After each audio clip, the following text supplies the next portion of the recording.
Right here I have, this is like a third year cane.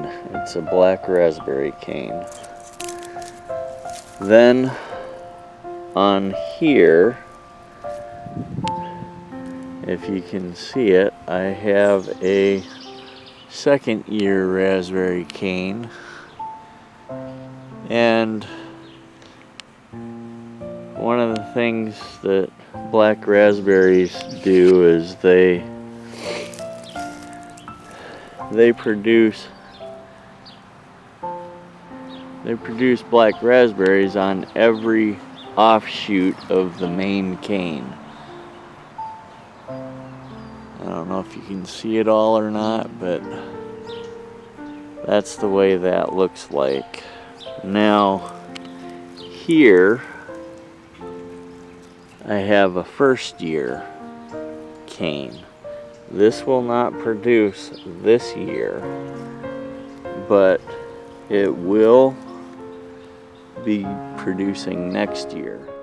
Since they were also close together and they were right around the same area, I just wanted to show everybody what they look like in case you haven't seen that before.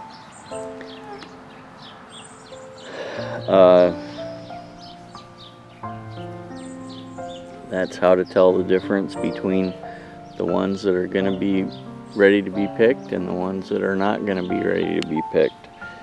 This one will be peeling some bark off even in the springtime, and of course this one will be growing, but the cane itself is dark, but it'll have green growing off of it. And then this one, the cane itself, is green and it's not going to produce anything until... Anyway, that's my 2 cents for the day. Thanks for watching. God bless, and see you next time.